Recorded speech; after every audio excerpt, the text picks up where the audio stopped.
الحمدللہ الحمدللہ رب العالمین والصلاة والسلام علی سید الانبیاء والمرسلین اما بعد اعوذ باللہ من الشیطان الرجیم بسم اللہ الرحمن الرحیم۔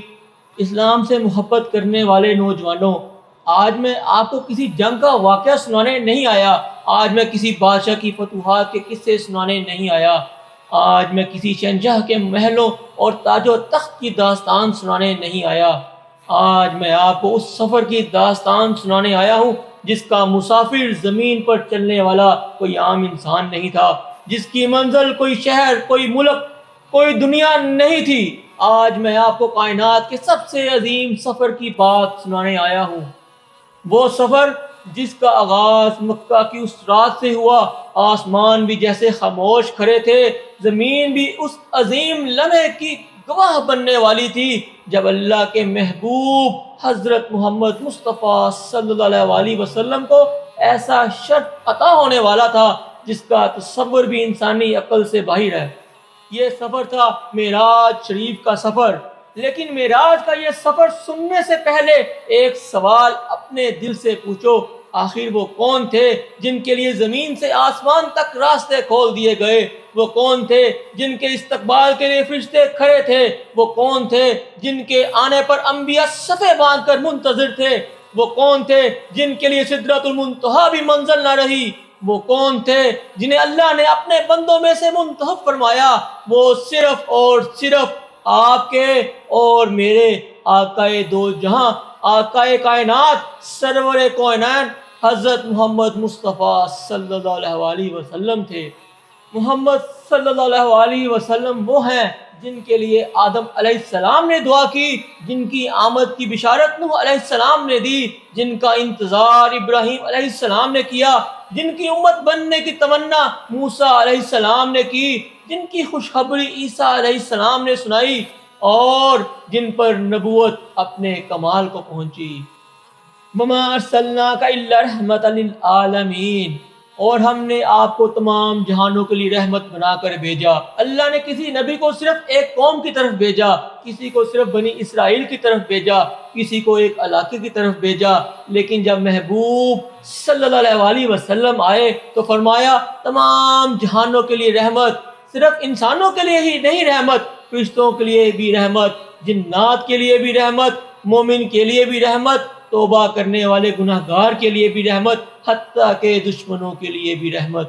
دنیا میں بڑے بڑے بادشاہ آئے، بڑے بڑے تاجدار آئے، بڑے بڑے عہدوں والے آئے، جب کسی بادشاہ کی آمد ہوتی ہے تو لوگ صفے باندھ کر کھڑے ہو جاتے ہیں، راستے سجائے جاتے ہیں، قالین بچھائے جاتے ہیں، محلوں کو چراغاں کیا جاتا ہے، اور دنیا اپنی پوری شان و شوکت کے ساتھ اس کا استقبال کرتی ہے۔ لیکن ذرا ان ہستی کا تصور کرو جن کے استقبال کے لیے صرف زمین ہی نہیں آسمان بھی منتظر تھا۔ میرے آقا و مولا سرور کونین رحمت للعالمین حضرت محمد مصطفیٰ صلی اللہ علیہ وسلم جب معراج کے سفر پر تشریف لے گئے تو یہ کسی بادشاہ کی آمد نہیں تھی، یہ کائنات کے تاجدار صلی اللہ علیہ وسلم کی آمد تھی۔ بادشاہوں کے لیے محل سجائے جاتے ہیں، مگر میرے آقا صلی اللہ علیہ وسلم کے لیے ساتوں آسمانوں کو سجا دیا گیا۔ بادشاہوں کے لیے دروازے کھولے جاتے ہیں، مگر میرے آقا صلی اللہ علیہ وسلم کے لیے آسمانوں کے دروازے کھولے گئے۔ یہ مت سمجھنا کہ معراج صرف ایک سفر تھا، نہیں، یہ رب کریم کی طرف سے پوری کائنات کے سامنے اعلان تھا، اے زمین والو، اگر تم نے میرے محبوب صلی اللہ علیہ وسلم کی قدر نہ کی تو آج آسمان دیکھو کہ ہم اپنے محبوب کی عزت کیسے کرتے ہیں۔ آج بھی جب کوئی عاشق رسول صلی اللہ علیہ وسلم معراج کے اس عظیم سفر کا تصور کرتا ہے، جب وہ سوچتا ہے کہ میرے آقا صلی اللہ علیہ وسلم کے لیے آسمانوں کے دروازے کھولے گئے تو اس کے دل کی دھڑکنیں بدل جاتی ہیں، آنکھیں بھیگ جاتی ہیں، سانسیں رکنے لگتی ہیں، اور سینے میں چھپا ہوا عشق بے قرار ہو کر زبان پر آ جاتا ہے۔ پھر دل کہتا ہے یا رسول اللہ صلی اللہ علیہ وسلم، کاش ہم اس زمانے میں ہوتے، کاش ہمیں بھی وہ زمانہ نصیب ہوتا، کاش ہمیں بھی آپ صلی اللہ علیہ وسلم کے قدموں کی خاک نصیب ہوتی، کاش ہم بھی آپ صلی اللہ علیہ وسلم کے صحابہ کی صف میں کھڑے ہوتے۔ یا رسول اللہ صلی اللہ علیہ وسلم، جب طائف کی گلیوں میں آپ صلی اللہ علیہ وسلم پر پتھر برسائے جا رہے تھے، جب آپ کے مبارک جسم سے خون بہ رہا تھا، جب قدم زخمی تھے، جب جسم لہو لہان تھا، کاش ہم وہاں ہوتے تو ہم ان پتھروں کو آپ تک پہنچنے ہی نہ دیتے۔ جو پتھر آپ کی طرف آتا ہم اپنے سینہ آگے کر دیتے، جو پتھر آپ کے جسم کو زخمی کرنے کے لیے اٹھتا ہم کہتے پہلے ہمارے سینے پر لگے۔ یا رسول اللہ صلی اللہ علیہ وسلم، آپ کے قدموں تک ایک پتھر بھی نہ پہنچنے دیتے، آپ کے جسم عطر تک ایک کنکر بھی نہ آنے دیتے، اور اگر ہماری جان چلی جاتی تو ہم اسے اپنی زندگی کا سب سے بڑا اعزاز سمجھتے۔ اور پھر احد کا میدان یاد آتا ہے، وہ وقت جب میدان جنگ میں قیامت برپا تھی، تیر برس رہے تھے، تلواریں چل رہی تھیں، خون بہ رہا تھا، اور میرے آقا صلی اللہ علیہ وسلم زخمی ہو رہے تھے۔ یا رسول اللہ صلی اللہ علیہ وسلم، کاش ہم اس وقت وہاں ہوتے، آپ کی طرف آنے والا ہر تیر ہم اپنی طرف لے لیتے، آپ کے سامنے اپنی کمر ڈھال بنا دیتے، اپنے سینے کو سپر بنا دیتے، اپنی جان کو آپ کے قدموں پر نچھاور کر دیتے۔ ہم کہتے یا رسول اللہ صلی اللہ علیہ وسلم، آپ ایک قدم بھی پیچھے نہ ہٹیں، ہماری جانیں ختم ہو جائیں گی مگر آپ تک دشمن کا وار نہیں پہنچنے دیں گے۔ نوجوانوں، یہ صرف جذبات کے الفاظ نہیں، یہ اس محبت کا تقاضا ہے جو نبی کریم صلی اللہ علیہ وسلم نے ہمارے دلوں میں پیدا کی۔ مکہ کی وہ خاموش رات، ہر طرف سکوت، یہ حضرت ام ہانی رضی اللہ تعالی عنہا کا گھر ہے۔ رحمت عالم، شفیع محشر، تاجدار مدینہ، سرور کونین حضرت محمد مصطفیٰ صلی اللہ علیہ وسلم آرام فرما رہے ہیں، مگر کون جانتا تھا کہ چند لمحوں بعد وہ سفر شروع ہونے والا ہے جس کا تذکرہ قیامت تک قرآن پڑھنے والے کرتے رہیں گے اور قرآن سننے والے سنتے رہیں گے۔ یہ عام رات نہیں، یہ وہ رات ہے جس کا انتظار ساتوں آسمان بھی کر رہے ہیں۔ یہ وہ رات ہے جس کے لیے فرشتوں کے دلوں میں بھی شوق مؤذن ہے۔ یہ وہ رات ہے جس میں رب کائنات اپنے محبوب مصطفیٰ صلی اللہ علیہ وسلم کو وہ مقام عطا فرمانے والا ہے جہاں تک نہ کسی نبی کے قدم پہنچے، نہ کسی فرشتے کی پرواز۔ اتنے میں حضرت جبرائیل علیہ السلام حاضر ہوتے ہیں، عرض کرتے ہیں یا رسول اللہ صلی اللہ علیہ وسلم، چلیے آج آپ کا رب آپ کو اپنی نشانیاں دکھانا چاہتا ہے۔ طائف کے پتھر ابھی زیادہ پرانے نہیں ہوئے، جس میں عطر سے بہنے والا خون ابھی تاریخ کے صفحات پر تازہ ہے، اپنوں کی بے وفائیاں ابھی دل میں موجود ہیں۔ چچا حضرت ابو طالب دنیا سے جا چکے، حضرت خدیجہ الکبریٰ رضی اللہ تعالی عنہا پردہ فرما چکی، غم پر غم، درد پر درد، لیکن اللہ کی شان دیکھو، جب زمین والوں نے اپنے محبوب صلی اللہ علیہ وسلم کو ستایا تو آسمان والا ان کی دل جوئی کے لیے تیار ہو گیا۔ یہی تو محبت ہے، یہی تو رب کی اپنے محبوب صلی اللہ علیہ وسلم سے وفا ہے۔ یاد رکھنا میرے عزیزو، اللہ اپنے محبوب بندے کو آزماتا ضرور ہے مگر کبھی چھوڑتا نہیں۔ آج اگر تمہاری زندگی میں بھی آزمائشیں ہیں تو مایوس نہ ہونا، جس رب نے طائف کے پتھر کے بعد معراج عطا فرمائی وہی رب تمہارے آنسوؤں کے بعد بھی آسانی پیدا کر فرما دے گا۔ ان مع العسر یسرا، بے شک ہر تنگی کے ساتھ آسانی ہے۔ پھر براق پیش کیا گیا، وہ نہ گھوڑا تھا نہ خچر، بلکہ اللہ کی ایک خاص سواری جس کا ہر قدم وہاں پڑتا تھا جہاں تک نگاہ پہنچتی تھی۔ میرے آقا صلی اللہ علیہ وسلم اس پر سوار ہوئے اور پلک جھپکتے ہی مکہ سے بیت المقدس پہنچ گئے۔ آج بیت المقدس کا منظر تو دیکھو میرے بھائیوں، وہاں کوئی عام اجتماع نہیں، وہاں تاریخ کا سب سے عظیم اجتماع ہے۔ حضرت آدم علیہ السلام موجود ہیں، حضرت نوح علیہ السلام موجود ہیں، حضرت ابراہیم علیہ السلام موجود ہیں، حضرت موسیٰ علیہ السلام موجود ہیں، حضرت عیسیٰ علیہ السلام موجود ہیں۔ اللہ کے برگزیدہ رسول صفیں باندھے کھڑے ہیں، سب کی نظریں ایک ہی راستے پر لگی ہوئی ہیں۔ امام آنے والے ہیں، امام آنے والے ہیں، آدم علیہ السلام جنہیں اللہ نے اپنے دستے قدرت سے پیدا فرمایا، ابراہیم علیہ السلام جنہیں خلیل اللہ کہا گیا، موسیٰ علیہ السلام جن سے اللہ نے کلام فرمایا، عیسیٰ علیہ السلام جنہیں روح اللہ کہا گیا، سب کے سب انتظار کر رہے ہیں، سب کے سب انتظار کر رہے ہیں۔ کس کا؟ کس کا انتظار؟ محمد الرسول اللہ صلی اللہ علیہ وسلم کا انتظار۔ حضرت جبرائیل علیہ السلام آگے بڑھتے ہیں، نرمی سے میرے آقا صلی اللہ علیہ وسلم کا دست مبارک تھامتے ہیں اور عرض کرتے ہیں یا رسول اللہ صلی اللہ علیہ وسلم آگے بڑھیے، آج امامت آپ کی ہے۔ اللہ اکبر، اللہ اکبر۔ یہ صرف نماز نہیں تھی، یہ رب کریم کی طرف سے اعلان تھا، آج کے بعد نبوت کا تاج اپنی کامل شان کے ساتھ محمد مصطفیٰ صلی اللہ علیہ وسلم کے سر پر ہے۔ سبحان اللہ، سبحان اللہ۔ بیت المقدس میں انبیاء کرام کی امامت، آپ صلی اللہ علیہ وسلم کی خاتم النبیین ہونے اور تمام انبیاء پر فضیلت کی ایک عظیم علامت تھی۔ اس موقع پر دل بے اختیار کہتا ہے سلام ان پر جس کے پیچھے سب بستہ تھے انبیاء، سلام ان پر کہ جس کی امامت پہ ناز کرتا آسماں۔ آج ہم اپنے دل سے ایک سوال کریں، ہم کس نبی کے امتی ہیں؟ ان نبی کے جن کے پیچھے تمام انبیاء نے نماز ادا کی، اور افسوس در افسوس آج ان نبی کے امتی مسجد کی صف میں کھڑے ہونے سے کتراتے ہیں۔ جس نماز نے انبیاء کو ایک صف میں کھڑا کر دیا، ہم اسی نماز کو بوجھ سمجھتے ہیں۔ نماز ختم ہوئی لیکن معراج کا سفر ابھی شروع ہوا تھا۔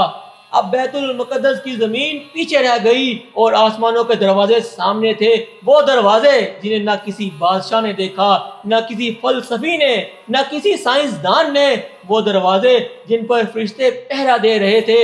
حضرت جبرائیل علیہ السلام آگے بڑھے، پہلے آسمان کے دروازے پر دستک دی، اندر سے آواز آئی کون ہے؟ عرض کیا میں جبرائیل ہوں۔ پھر پوچھا گیا آپ کے ساتھ کون ہے؟ جبرائیل علیہ السلام نے عرض کیا محمد الرسول اللہ صلی اللہ علیہ وسلم۔ اللہ اکبر، اللہ اکبر۔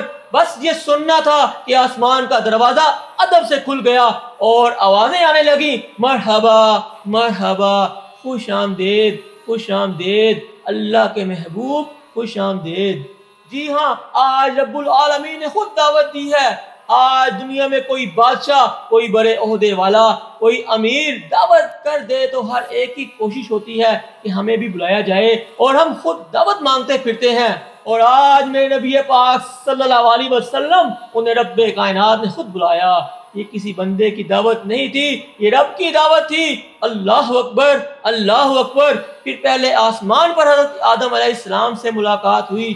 حضرت آدم علیہ السلام نے اپنے بیٹے کو نہیں، اپنے نبی کو نہیں، بلکہ امام الانبیاء کا استقبال کیا اور عرض کیا مرحبا بالنبی الصالح والابن الصالح۔ اور ہر آسمان پر یہی کیفیت، حضرت عیسیٰ علیہ السلام، حضرت یحییٰ علیہ السلام، حضرت یوسف علیہ السلام، حضرت ادریس علیہ السلام، حضرت ہارون علیہ السلام، حضرت موسیٰ علیہ السلام، حضرت ابراہیم علیہ السلام، ہر نبی استقبال کر رہا ہے، ہر نبی محبت سے مل رہا ہے، ہر نبی دعا دے رہا ہے۔ جن نبی کی آمد پر انبیاء خوش ہو رہے تھے، آج ان نبی کے امتی ان کی سنت سے کیوں شرماتے ہیں؟ جن نبی کے استقبال میں آسمانوں کے دروازے کھل گئے، ہم ان نبی کے مسجد کے دروازے پر آنے میں کیوں سستی کرتے ہیں؟ جن نبی کے نام سن کر فرشتے ادب سے جھک جاتے ہیں، اور آج ہم ان نبی کا نام سن کر درود پڑھنے میں بخل کیوں کرتے ہیں؟ افسوس در افسوس۔ ساتوں آسمان کا سفر جاری تھا، ہر آسمان پر عزت بڑھ رہی تھی، ہر منزل پر شان بڑھ رہی تھی۔ اور پھر حضرت موسیٰ علیہ السلام سے ملاقات ہوئی۔ یہ وہی موسیٰ علیہ السلام ہیں جنہیں اللہ نے کوہ طور پر اپنا کلام سنایا، جن کے لیے سمندر راستہ بن گیا، لیکن آج وہ بھی محمد مصطفیٰ صلی اللہ علیہ وسلم کو دیکھ کر خوش ہو رہے ہیں۔ یہی تو شان ہے مصطفیٰ صلی اللہ علیہ وسلم کی۔ پھر ساتویں آسمان پر حضرت ابراہیم خلیل اللہ علیہ السلام سے ملاقات ہوئی، وہ بیت المعمور کے ساتھ ٹیک لگائے ہوئے تھے۔ یہ وہ بیت المعمور ہے جس میں روزانہ 70,000 فرشتے عبادت کرتے ہیں اور پھر دوبارہ ان کی باری نہیں آتی۔ حضرت ابراہیم خلیل اللہ علیہ السلام نے فرمایا اے محمد صلی اللہ علیہ وسلم، اپنی امت کو میرا سلام کہنا اور انہیں بتانا کہ جنت کی مٹی نہایت پاکیزہ ہے، اس کا پانی نہایت شیریں ہے اور اس کے پودے یہ ہیں سبحان اللہ، الحمدللہ، لا الہ الا اللہ واللہ اکبر۔ جنت کا ایک درخت لگانے میں زبان کو کتنی دیر لگتی ہے؟ صرف ایک لمحہ، لیکن ہم وہ لمحہ بھی دنیا کی باتوں میں ضائع کر دیتے ہیں۔ اب معراج اس مقام پر پہنچنے والی ہے جہاں عقل رک جاتی ہے، الفاظ خاموش ہو جاتے ہیں اور محبت سجدے میں گر جاتی ہے۔ ساتواں آسمان بھی پیچھے رہ گیا، بیت المعمور بھی پیچھے رہ گیا، فرشتوں کی صفیں بھی پیچھے رہ گئیں، پھر وہ مقام آیا جسے قرآن نے سدرۃ المنتہا فرمایا۔ یہ وہ حد ہے جہاں تک اللہ نے حضرت جبرائیل علیہ السلام کو آنے کی اجازت دی تھی۔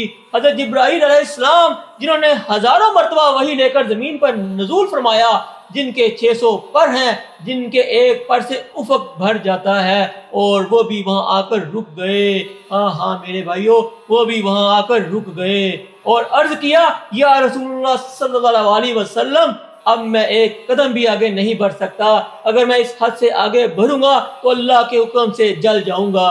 جس مقام تک جبرائیل علیہ السلام نہیں جا سکے، میرے آقا محمد صلی اللہ علیہ وسلم وہاں سے بھی آگے تشریف لے گئے۔ یہی تو فرق ہے، فرشتہ اپنی حد پر رک جاتا ہے اور محبوب صلی اللہ علیہ وسلم کا رب آگے بلاتا ہے۔ ثم دنا فتدلى فكان قاب قوسين او ادنى، پھر وہ قریب ہوئے اور بھی قریب ہوئے، یہاں تک کہ 2 کمانوں کے فاصلے کے برابر، بلکہ اس سے بھی زیادہ قریب۔ اور اب اس سے بھی زیادہ قریب ہونے کی قربت کی کیفیت کیا تھی، یہ اللہ بہتر جانتا ہے اور اس کے رسول صلی اللہ علیہ وسلم بہتر جانتے ہیں۔ ہم اتنا ہی کہتے ہیں جتنا قرآن اور حدیث نے بتایا، اور اس میں ہمارے ایمان کی سلامتی ہے۔ لیکن اتنا ضرور کہوں گا، جس رات آسمانوں نے اپنے دروازے کھولے، اس رات رب کریم نے اپنے محبوب کو وہ عزت عطا فرمائی جس کی مثال کسی اور مخلوق کو نہیں ملی۔ پھر وہ لمحہ آیا جس کا انتظار زمین بھی کر رہی تھی، آسمان بھی، فرشتے بھی، اور قیامت تک آنے والے امت بھی۔ اللہ تعالیٰ نے اپنے محبوب صلی اللہ علیہ وسلم کو ایک ایسا تحفہ عطا فرمایا جو نہ سونا تھا، نہ چاندی، نہ سلطنت، نہ خزانے، بلکہ نماز۔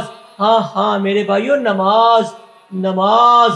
روزے حضرت جبرائیل علیہ السلام کے ذریعے آئے، زکوٰۃ حضرت جبرائیل علیہ السلام کے ذریعے آئی، قرآن حضرت جبرائیل علیہ السلام کے ذریعے نازل ہوا، لیکن نماز، نماز، اس کے لیے اللہ نے اپنے محبوب حضرت محمد مصطفیٰ صلی اللہ علیہ وسلم کو خود بلایا، پھر یہ تحفہ عطا فرمایا۔ اس لیے نماز صرف ایک فرض نہیں، یہ معراج کا تحفہ ہے، یہ محبوب کی نشانی ہے، یہ عاشق اور معشوق کے درمیان روزانہ کی ملاقات ہے۔ جب میرے آقا صلی اللہ علیہ وسلم وہاں تشریف لا رہے تھے تو حضرت موسیٰ علیہ السلام نے عرض کیا، یا رسول اللہ صلی اللہ علیہ وسلم، آپ کی امت کمزور ہے، اپنے رب سے تخفیف کی درخواست کیجئے۔ کہ میرے آقا صلی اللہ علیہ وسلم بار بار اپنے رب کی بارگاہ میں حاضر ہوتے ہیں، بار بار حاضر ہوتے ہیں، ہر مرتبہ امت کی خاطر۔ میرے بھائیوں، ہر مرتبہ امت کی خاطر، اپنی خاطر نہیں، امت کی خاطر، یہاں تک کہ 5 نمازیں رہ گئیں۔ تب اللہ تعالیٰ نے فرمایا، اے میرے محبوب، یہ 5 ہیں مگر ثواب 50 کا ہی ہوگا، میرا فیصلہ بدلتا نہیں۔ میرے بھائیوں سوچو، محمد مصطفیٰ صلی اللہ علیہ وسلم کس کے لیے بار بار لوٹ کر گئے؟ اپنے لیے نہیں، میرے لیے، تمہارے لیے، اس گناہ گار امت کے لیے۔ وہ نبی جو عرش کے قریب بھی اپنی امت کو نہ بھولے، وہ امتی ہے جو دنیا کے ایک معمولی سے کاروبار، ایک نیند، ایک کھیل، ایک مجلس کی خاطر اپنے نبی کا تحفہ چھوڑ دیتے ہیں۔ اگر آج ہمارے نبی پاک صلی اللہ علیہ وسلم ہم سے پوچھ لیں، اے میری امت، جس نماز کے لیے میں بار بار اپنے رب کی بارگاہ میں گیا، تم نے اسے کیوں چھوڑ دیا؟ کیوں چھوڑ دیا؟ یہ سوال اگر دل میں اتر گیا تو زندگی بدل جائے گی۔ میرے بھائیوں، زندگی بدل جائے گی۔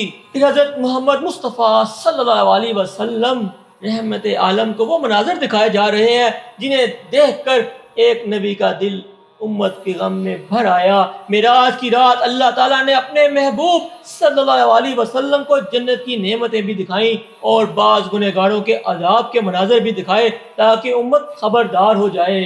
میرے آقا صلی اللہ علیہ وسلم جہاں جہاں سے گزرتے وہاں سوال کرتے، کیونکہ وہ صرف اللہ کے محبوب ہی نہیں تھے، اپنی امت کے سب سے بڑے خیر خواہ بھی تھے۔ لَقَدْ جَاءَكُمْ رَسُولٌ مِّنْ أَنفُسِكُمْ عَزِيزٌ عَلَيْهِ مَا عَنِتُّمْ حَرِيصٌ عَلَيْكُمْ بِالْمُؤْمِنِينَ رَءُوفٌ رَحِيمٌ۔ تمہارے پاس تم ہی میں سے ایک رسول آئے، تمہاری تکلیف ان پر بہت چاک گزرتی ہے، وہ تمہاری بھلائی کے بڑے حریص ہیں، مومنوں پر نہایت شفقت کرنے والے، بہت مہربان ہیں۔ یہ آیت معراج کی رات دیکھی بھی گئی جب رسول پاک صلی اللہ علیہ وسلم اپنی امت کے انجام کو دیکھ کر بار بار سوال فرما رہے تھے۔ آپ صلی اللہ علیہ وسلم نے ایسے لوگوں کو دیکھا جو اپنے چہروں کو اپنے ناخنوں سے نوچ رہے تھے۔ آپ صلی اللہ علیہ وسلم نے فرمایا، اے جبرائیل، یہ کون ہیں؟ عرض کیا، یہ وہ لوگ ہیں جو دنیا میں لوگوں کی غیبت کرتے تھے اور ان کی عزتوں پر حملہ کرتے تھے۔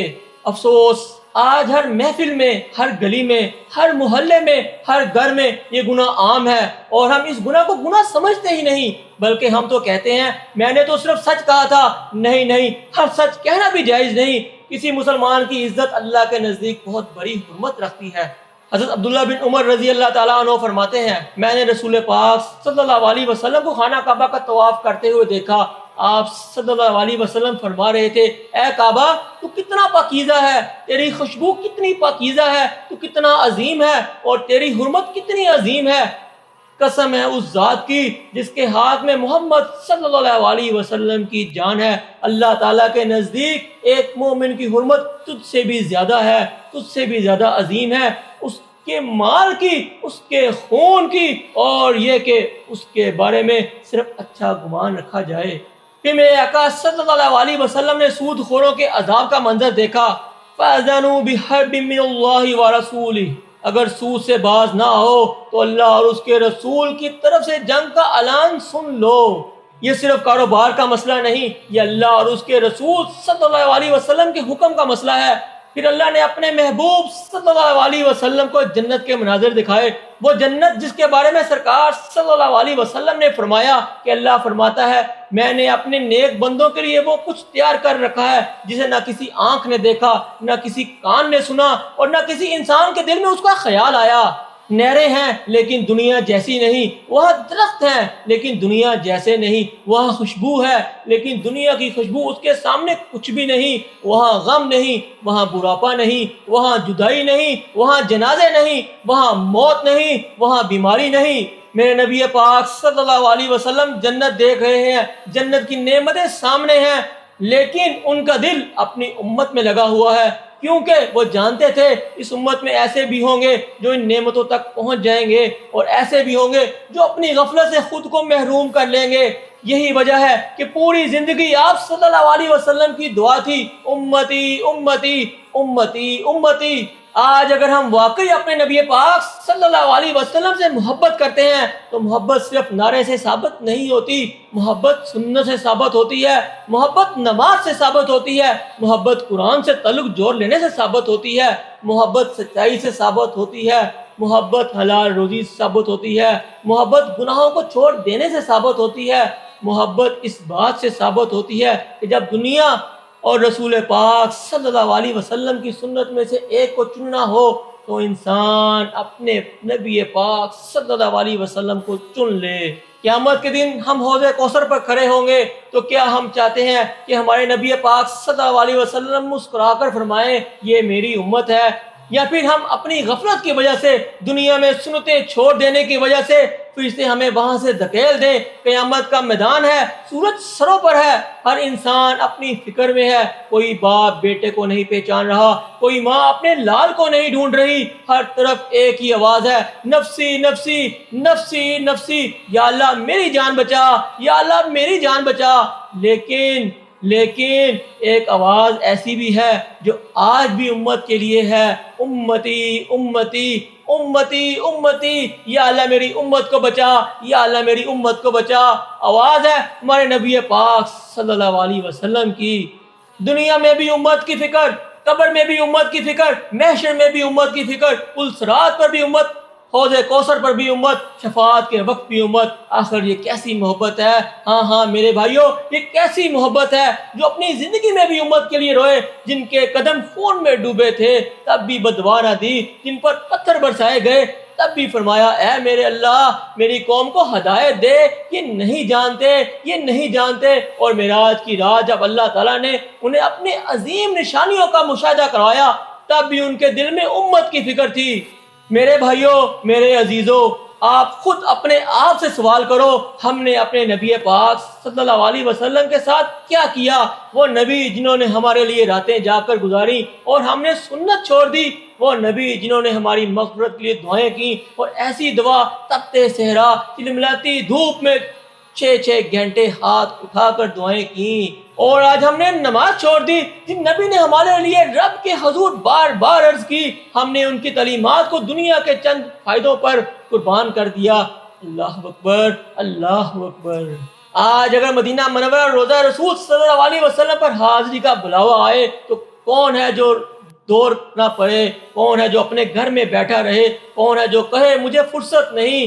لیکن ہر اذان میں اللہ کا مؤذن یہی اعلان کرتا ہے، حی علی الصلاۃ، حی علی الصلاۃ، آؤ نماز کی طرف، آؤ نماز کی طرف، حی علی الفلاح، حی علی الفلاح، آؤ کامیابی کی طرف، آؤ کامیابی کی طرف۔ گویا پکار رہا ہو، آؤ اس نماز کی طرف جو تمہارے نبی پاک صلی اللہ علیہ وسلم معراج سے تحفے میں لے کر آئے تھے۔ اور ہم کبھی کہتے ہیں نیند آ رہی ہے، کبھی کہتے ہیں کاروبار، کبھی کہتے ہیں وقت نہیں۔ میرے بھائیوں، ڈر جاؤ، ڈر جاؤ، ابھی بھی وقت ہے، ڈر جاؤ، کہیں قیامت کے دن میرے نبی پاک صلی اللہ علیہ وسلم یہ نہ فرمائے میں تمہارے لیے معراج سے نماز لے کر آیا تھا اور تم نے اسے ہی چھوڑ دیا۔ رسول پاک صلی اللہ علیہ وسلم نے فرمایا، بے شک قیامت کے دن بندے سے سب سے پہلے اس کی نماز کا حساب لیا جائے گا۔ اگر نماز درست ہوئی تو وہ کامیاب اور نجات پانے والا ہوگا، اور اگر نماز خراب ہوئی تو وہ ناکام اور خسارہ اٹھانے والا ہوگا۔ یہ سوچ کر دل کانپ جاتا ہے۔ آؤ آج یہ عہد کریں، اگر ہم واقعی عاشق رسول صلی اللہ علیہ وسلم ہیں تو ہماری محبت صرف نعروں میں نہیں ہوگی، ہماری محبت فجر میں ہوگی، ہماری محبت ظہر میں ہوگی، ہماری محبت عصر میں بھی ہوگی، ہماری محبت مغرب میں ہوگی، ہماری محبت عشاء میں ہوگی، ہماری محبت سجدوں میں ہوگی، ہماری محبت آنسوؤں میں ہوگی، ہماری محبت سچ بولنے میں ہوگی، ہماری محبت حلال روزی میں ہوگی، ہماری محبت سنت پر چلنے پر ہوگی، ہماری محبت قرآن سے تعلق جوڑنے میں ہوگی، ہماری محبت ترک گناہ سے ہوگی۔ وہ عرش پہ جا کے بھی ہمیں بھول نہ پائے، وہ عرش پہ جا کے بھی ہمیں بھول نہ پائے، ہم خاک پر رہ کر بھی انہیں یاد نہ رکھ پائے۔ وہ امت کی خاطر بارگاہ رب میں جھکتے رہے، ہم چند لمحوں کی دنیا میں سجدہ نہ کر پائے۔ آج ہر امتی کے دل میں یہ خواہش ہو، نہ دولت مانگوں گا، نہ شہرت مانگوں گا، نہ دنیا کا کوئی تاج، بس اتنا کرم ہو آقا صلی اللہ علیہ وسلم رہے لب پر درود اور دل میں آپ کا راج ہو۔ وما علینا الا البلاغ وآخر دعوانا ان الحمد للہ رب العالمین۔